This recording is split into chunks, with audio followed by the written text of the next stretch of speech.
This is the Dead Pills Handbook, and this one is one of my favourite ones, even though I am not the biggest Dead Pills fan, like at all. I didn't think I have reviewed a single Dead Pills comic. I have done some Cables and Dead Pills, and I have probably done some excellent Force that he is in, but I would be surprised if I have reviewed any solo Dead Pills comics. I am, however, a big fan of the Marvel Handbooks, and even with the theme of this one being Dead Pills, there is plenty of stuff inside that I like. I think the stroke of genius with this one is finding a bunch of diverse things that are related to Dead Pills in some way. A bunch of very different stuff from the Marvel Universe, so that there are still some important profiles in this outside of all the Dead Pill stuff. This one is the bad guy from the first Dead Pills film. Remember him? And one of those things we get a lot of profiles for in this issue is various members of the Serpent Society of America. This is Angela Anaconda, and that artwork there is actually by Marky Mark. It comes from the 1985 Andy books. Her connection to Dead Pills is, like a lot of the connections in this, a bit weak. She was in a Cables and Dead Pills story. She was a member of a strike team that infiltrated Cables' island paradise, and down there is a picture of her fighting Cables, I think to show off her powers. I think she was also in that series again about 30 issues later, when they tried to stop Cables from taking over a fictional country. The Serpent Society of America doesn't stop there, because we have Black Asp. Profiles like this matter to me because these are nominally Captain America characters.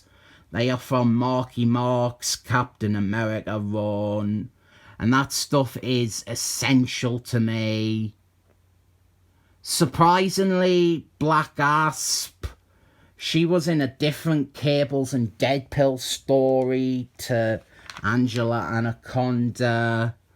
The other team we get a lot of representation for in this are the Great Lakes Avengers. We get a few profiles for individual members of that team, and as they are more comedy-based characters, they have shown up in a few Dead Pill stories over the years. Dead Pills even joined their team for a day. More Serpent Society of America here. This is Samantha Mamba, and I think this was the first Andy book. I would ask someone to correct me down below, but I doubt anyone watching has this knowledge. I think that this was the first Andy book where we got this artist drawing the majority of profile pictures. I love this. I think it adds a nice uniformity to the Andy books, and it is so much better than cropping an image from a comic. It means you can get characters like this, a good reference point for their design, And it even follows the ad rules that Marky Mark had in place about the profile pictures in the original Andy books. Here is two characters who are actually Deadpool's characters, so I have nothing to say about them. And two more, Bob, Agent of Hydra, and our here, this was the love interest from that first Taskman miniseries. I reviewed the trade with it in. She was Taskman's love interest, and after that she moved over to Deadpool's books.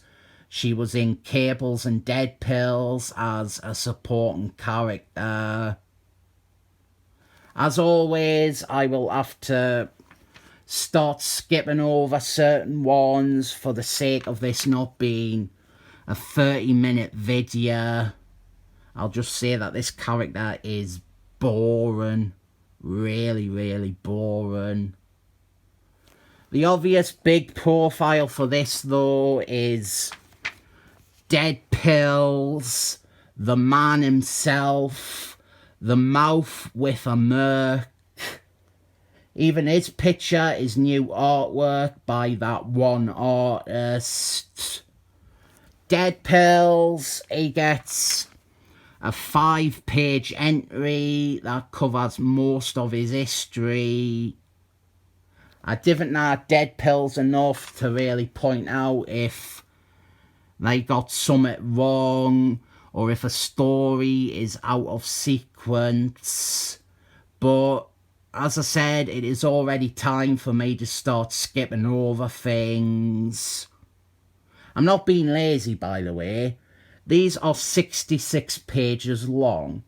I would be on for half an hour, probably longer, if I talked about every profile. We have Ed Pills here, a decapitated Zumba Dead Pills from Marvel Zombies. I take Ed Pills myself. And we have another member of the Great Lakes Avengers. And these profiles are pretty useful since these very minor characters, they have never really had their backstory focused on. So seeing the scraps of info compiled and put together in these profiles, that is great. The other big profile, I reckon, is Domino's. She gets 2 pages. I think they could have probably given her 3, but she gets an entry. There is no Cables entry in this, which is an interesting thing to not include. The main reason I am covering this Andy book, though, is to correct a mistake and acknowledge that Flatman did in fact get a profile in this Andy book. And as of that Avengers Roll Call Andy book, all the main members of the Great Lakes Avengers did receive their own profiles. By the way, on the back of these, it lists all the characters who have profiles in it, so that is helpful too. I might end it there. There is a lot of Deadpool stuff after that, which I obviously didn't have much to say about. There is a few more Great Lakes Avengers characters. Mr. Immortal, he gets an entry. There is a few more Marky Mark characters. Madman, who is on the cover, he gets a profile. So does the terrorist group Ultimatum. The villain, Dr. Light, He gets an entry because he was in one issue of Cables and Dead Pills.